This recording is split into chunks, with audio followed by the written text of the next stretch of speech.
Сайн байцгаана тулгын согт автоморол. За өнөөдрийнхөө босын явдлыг ярих гад сууж байна.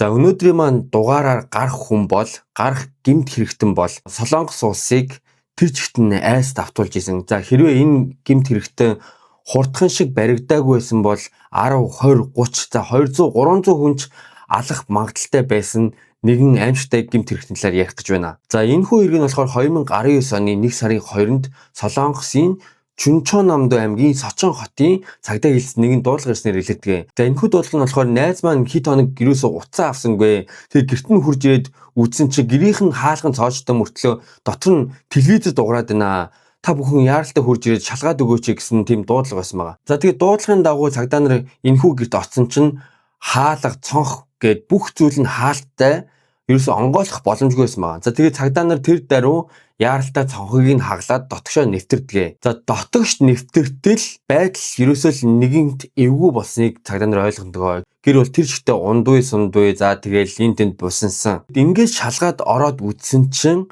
дотор бол нүд хальтрам дүр зур угцсан байгаа. За тэгсэн чинь нөгөө дуудлага өгсөн хүний найз гих хүн яг тэр гэртээ нүд хальтрам байдалтай олддгоо. За ингээд нөгөөх дуудлага өгсөн хүний найз гих хүн дээшээ таац ширтэн цамцсан дээшээ тайлрах гэж байгаа юм шиг ухаангүй байдалтайгаар олддгоо. За цамцыг доошлуулад үсгэд гарыг нь хөлн дээшээ сойсон байдалтай нас барсан байдгаа. За ингээд талигашийн цогцыг доош нь эргүүлээд харахад гуйндаа 9 удаа отголуулсан байгаа юм а. За гэхдээ цагдаа нарт цус гих зүйл юусэн үнэртэйгүй харагдаагүй энэ хэргийг үйлцэн хүн хэргийн газрыг цэвэрлээд цусыг арчаад явсан нь ойлгомжтой болсон байдгаа. Цагдаа нар ч юусоо цус гих зүйл юусоо харагдаагүй, үзэгдээгүй, үнэртэйг байгаа. За тэгээд энэхүү гэмт хэргийг үйлцэн хүн гэрийг цэвэрлээд тэр цусыг сайтар арчаад явсан байх магадaltaй болж таардаг. За мөрдөгч нарын ярьж байгаагаар бол энэ гуйндаа хотголуулна гэдэг бол энэ хохирчоос ямарваа нэгэн зүйл шаардаж шалгаасан байх магадлал тун өндрөө гэж үзсэн байгаа. За одоо хамгийн аимшигтай хамгийн муухай хэрцгий нь болохоор энэ та бүхний энэ бичлэг дээрээс харж байгаачлаа энэ улаан өнгөтэй зүйл бол цус гэж харж байгаа байх. За энэ бол цус биш ээ. Талигаачийн дээр кетчуп маш их хэмжээгээр асгаад тэгэд майонез бас асгаад өгсөн байх нь олддгоо. За ингээд талигаачийн үхлийн шалтгааныг тодруулахад амьсгалыг боогдуулж болно. Цус их алдснаас болж шоконд орж нас барсан байх магадaltaй гэж үтсэн байгаамаа. За хэргийн газрын үзлэгээр бол энэ гэмт хэрэгтэн бол энэ гэрийг маш сайн мэддэг. Энэ хүнийг хохирчийг сайн мэддэг. За энэ гэрт хэн нэгэн ирэхгүй гэдгийг маш сайн мэддэг ийм гэмт хэрэгтэн байх магадaltaй гэж цагдаагийнхан үздэг. За учир нь яагаад гэвэл энэ гэмт хэрэгтэн гэр дотор маш удаан байсан одоо энэ хэргийн газрын үзлэгээр тогтоогддог. За хэргийн газрын үзлэгээр болохоор гэрийн галт тогооны уаалтуур хэсгээс маш их хэрэгэлсэн байх магадaltaй эрзэнэн байлээ. За угаалгын машин дотор тустай хувцас болон ногоон скотч. За мөн гэрийн агуулгах хэсгээс тустай хүнжил. За түүний дотор хэрэгт ашиглах гэж байсан байж магадгүй болох хөрөө болон хайч олдсон байдгаа. Мөрдөгчдийн үзэж байгаагаар хэрэгтэн хэргийг төлөвлөж үйлдсэн авч төлөвлөгөө нь тэр бүрчлэн хэрэгжээгүй байна гэж үздэг. За хэрэгтэн талигаачийг бол анханасаа алга төлөвлөгөөтэй бол байсан. За тэгээд энэ нөгөө хэргийн газраас хөрөө болон хайч олсон доо тий. За энэ хөрөө болон хайчаар яг юу хийх гэж байсан бэ гэж таамаглаад үзсэн чинь за хэрэгтэн бол энэ талигаачийг алчаад за дараа нь цогцыг нь хэсэгчлэн хуваах гэж байсан байж магадгүй болзошгүй гэж үзсэн байгаамаа. За энэ хүү гэмт хэрэг бол хохирчийн хөрөнгө мөнгөнд болсон шунтгаан сэдэлтэй хэрэг байж магадгүй гэж үздэг. За хохирч бол 60 настай үл хөл хөрөнгөд хөрөнгө оруулалт хийснээр 3 тэрбум гаруй вооны хөрөнгөтэй хүн байсан байх нь нотлогддог. За талигаач бол ерөөсөө мөнгөндөө маш их аривч хямгч ханддаг ийм хүн байсан байгаа. За яагаад вэ гэхлээр энэ талигаач өвөл хүртэлтэй гэртээ майхан засаад за тэгээ халаалт асаахгүйгээд амьддаг байсан байна. За хохирч хэдий ганцаараа амьддаг байсан ч 2 удаа гэрэлсэн гэх ба за эхнэр болон хүүхдээс бол харилцаагаа таслаад маш удаж байсан. За тэгээд 2 дахь эхнэр хүүхдээс бол 20 жилийн өмнө сасан ч гэсэн эхнэр хүүхдтэйгээ харилцаатай за минь үсийн усын зөрүүтэй уцаар ярьдаг юм хүн байсан байгаамаа. За ингээд талигаа чи хоёр дахь эхнэрт энэхүү мэдээг дуулгатал. За хоёр дахь эхнэр нь хурж ирдгээ цагдаа нартай хурж ирээд уулзтгаа. Тэгээд эхнэр нь болохоор манай хүү хурж ирээд аавтайгаа уулзсан гэжсэн да. Аавтайгаа уулзч чадахгүй явчлаа да.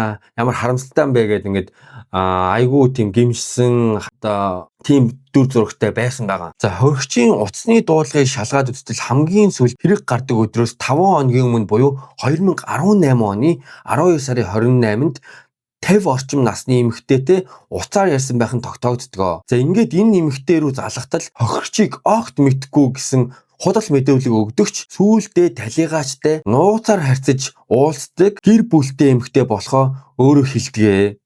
За ингээд энэхүү эмэгтэйгээс мэдүүлэг авахад түүнийг мөнгөтэй баян гэдгийг бол ерөөсө хинч мэдэхгүй.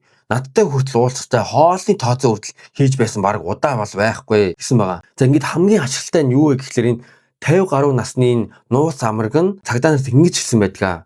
Цагдаа нараа би уурчин нэг нь хачирхалтай зүйлсэн. За тэр зүйлэнд болохоор талигаач манай хүү намайг ингээ алах гад дээрлэхэд байна. Над туслаарай гэсэн тийм зүйл байсан. Гэсэн хачирхалтай мэдүүлэг өгсөн байгаа. За тэгээд энэ хүн болохоор 12 сарын 28-нд бид хоёр хайлт уулзсан. Тэгээд хайлт уулзахдаа бол энэ талигаач манай хүү удахгүй над дээр ирнэ гэсэн бас мэдүүлгийг давхар өгдөгөө. За ингээд мөрдөгчд энэхүү мэдүүлгийг сонсоод хүүгийн хэдэн хоногийн байршлуудыг шалгаж үзтэл сөөвлөөс юусоо гараагүй сөөвлдөл байсан гэж заадгаа. За тэгээд тэр тусмаа 28-нд аавтайгаа уулзахаар очно гэсэн өдөр хүртэл сөөвлд байршил нь зааж исэн байдаг. За тэгээд хохирогчийн хоёр дахь эхнэр буюу хүүгийн ээжээс хүү чинь ирнэ гэсэн яасан бэ? Хүүрүүгээ нэг залгаадахтай гэж цагдаа нар хэлсэн чинь ээж нь болохоор хүүрүүгээ залгаж үздэг. За тэгээд хүүрүүгээ залгаад үзсэн чинь хүүгийнхэн утас аль хэдийн холбогдох боломжгүй болсон байдаг. За мөрдөгчд хүүгийн утасны дуулгыг шалгахад байнгын уцаар ярьдаг байсан нэг хүн байсан байгаа. За тэр хүн хинбэ гэвэл энэ хүүг ажилуулдаг байсан PC тоглоомын газрын захирал байсан байгаамаа.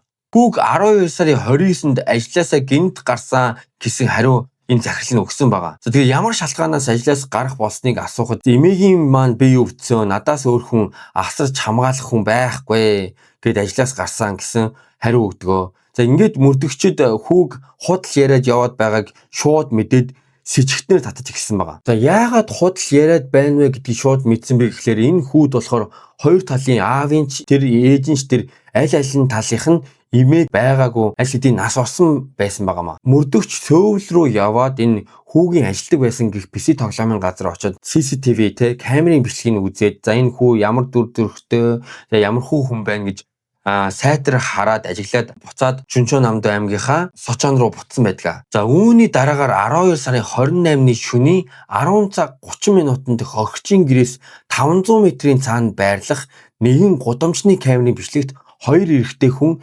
бичигдсэн болж тогтоогддог. За эхний хүн бол 10 цаг 30 минутанд том зүнхтэй зүйл барин явхад за түүний араас 10 цаг 38 минутанд удаах хүн мөн зүнхтэй зүйл барин явж байгааг камерын бичлэгт бичигдсэн байдаг. За тэгэд энэ хоёр хүнийг эхлээд цагдаа нар тустай хүн болов гэж бодоод байжсэн чинь энэ хоёр хүнийг хамтрагч байна гэдгийг олж тогтоогдгоо. Тэгээ яаж тогтоогдсон бэ гэхлээр үүр цайх алдад энэ хоёр хүн хамтдаа таксинд сун явсан камерын бичлэгт мөн гарч ирсэн байгаа. За бичлэгт таксины дугаар ерөөсөө сайн харагдаагүй улмаас энэ хоёр хүнийг хаашаа явсан гэдгийг мэдэх боломжгүй болдгоо. За ингээд мөрдлөгийн явц жоохон удаашраад байж исэн чинь энэ хохирчийн банкны картыг хаа нэгэн газраас ашиглаж эхэлдэг. За 12 сарын 29-ний өдрийн 3 цаг 40 минутанд дэлгүүрээс 3400 воноор юм авсан байдаг ба тухайн дэлгүүрийн камерын бичлэгийг үзэхэд хар күртэг хар малгай өмссөн эрэгтэй оймос авч худалдаа авалт хийсэн байх нь тогтоогддог. За тэгээд үүний дараагаар хохирчийн картыг энэ тэндээс зурулж ашиглаж эхэлдэг. За 12 сарын 31 сая вон Чоноо хотоос, дараа нь Асан хотоос, за түүний дараагаар 12 сарын 31-нд Сөүл, за мөн Кёнгидо аймгийн Гимпу хотоос тус ингээд картыг зурулсан байдаг. За ингээд мөрдөгч хохирчийн картыг ашигласан гэх за алт үнэтэй эдлийн газар очоод камерыг шалгаад үзсэн чинь энэ мөрдөгч бүр нүдэндээ бүр огт итгээгүй байгаа байхгүй юу.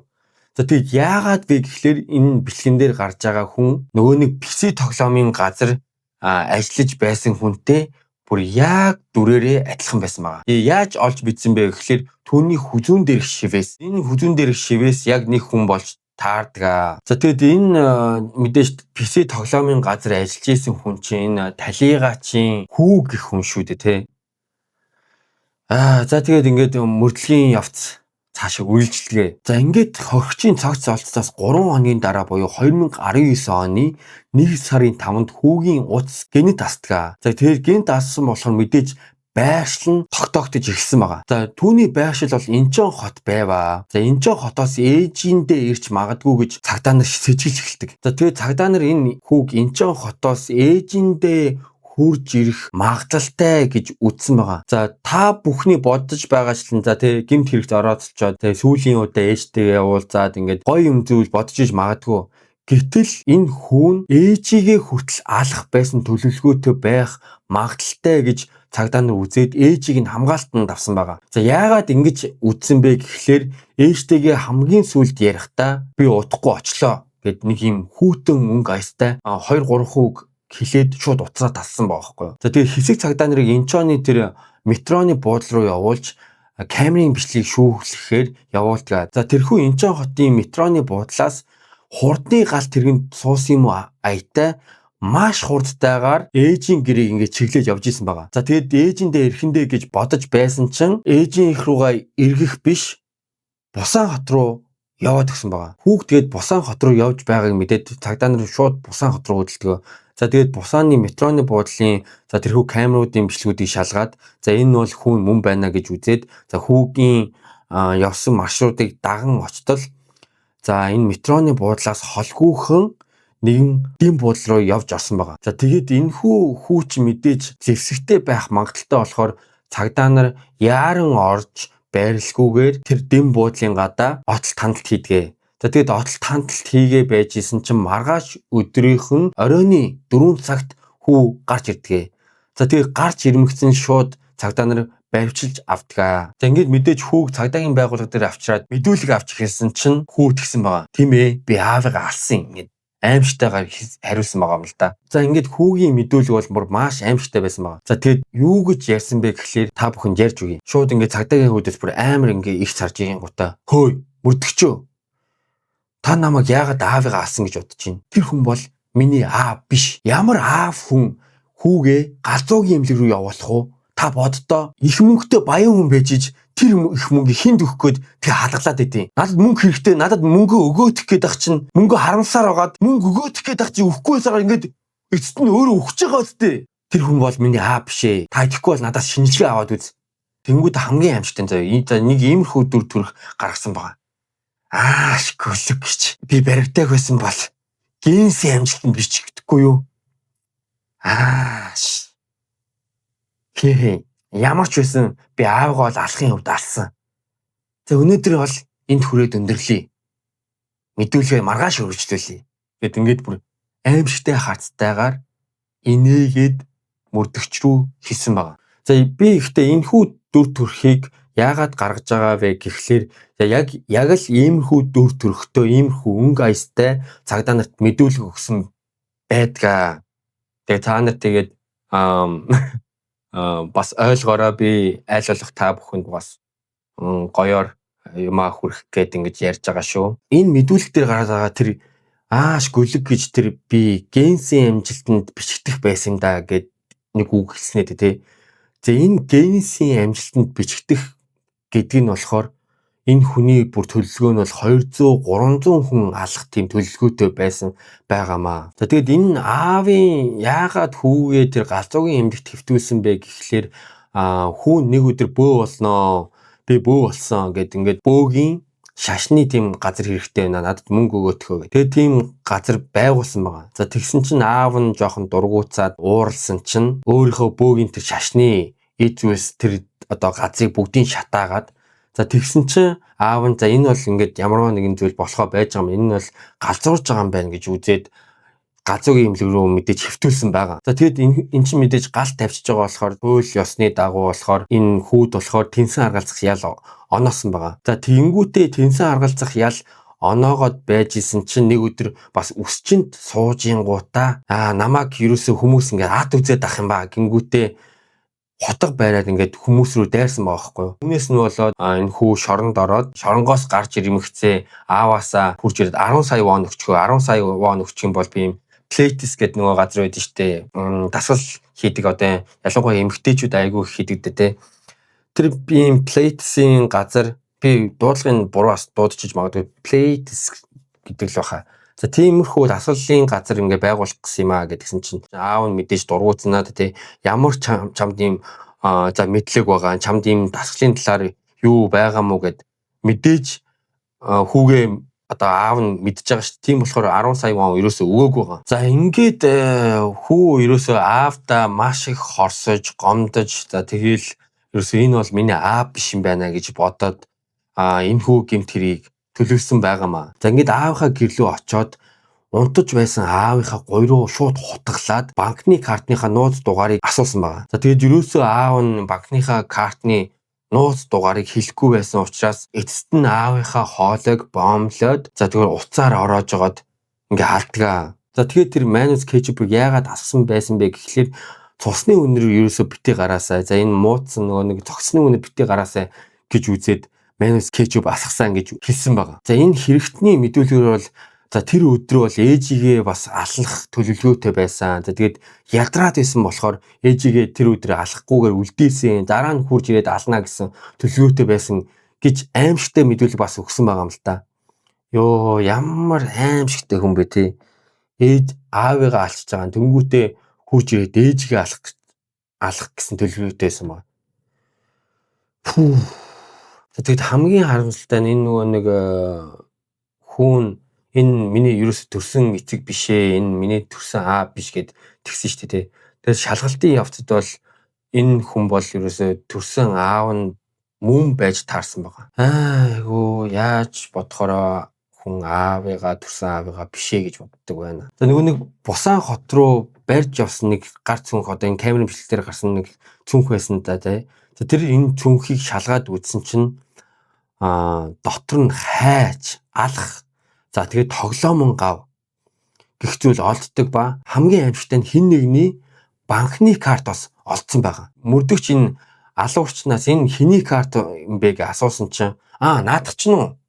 Наадах чинь энэ ч хотод байхдаа би нэг 2 хүн алсан юм л да. Тэр өгний л карт байна гэд ингээд бүр юу ч болоогүй юм шиг хариулсан байгаа. Цагдаа нар бүр энд нь итгэж ядаад энчооны цагдаагийн хэлс рүү ярьдгаа. За танад ингээд ийм хүн ингээд нас барсан гих дуудлага ирсэн үү гэд асуусан чинь ерөөс тийм нас барсан хүн амны хэрэг гарсан тийм дуудлага ерөөсөө ирээг байна гэд хэлсэн байгаа. За тэгээд мэдээж мөрдөгч за тэгвэл та бүхэн хүний гэрт нь очиод шалгаад өгөөч гэд хүсэл тавьсан чинь энэ ч хотын цагдаагийн хэлцээс гэрт нь очиод үзсэн чинь 70-аас 80 нас орчмын өвгөн эмгэн хоёрыг гэрт нь онц хэрцгийгээр хөнөөсөн байх нь олддгоо. За тэгээд энэ хоёрыг ч хөнөөгөөд зогсохгүйгээр тэр хоёрын тижээдэг байсан бүр нохоог нь хүртэл алж өргсөн байгаа. За тэгээд мөрдөгч яагаад энэ хоёр хүнийг алсан талаараа асуухад бол зүгээр нүдэнд харагдаал тэгэл би дагаж яваал гэрлүүн ороод алдсан шүү дээ. Тэгээд ёо бүр аимшигтайгаар хэлсэн байгаа. За ингээд хэрэгтнээс 2 дахь өдөр мэдүүлэг авахд бол дахин нэгэн аимшигтай зүйл ярьдгаа. Хөөе мөрдөгчөө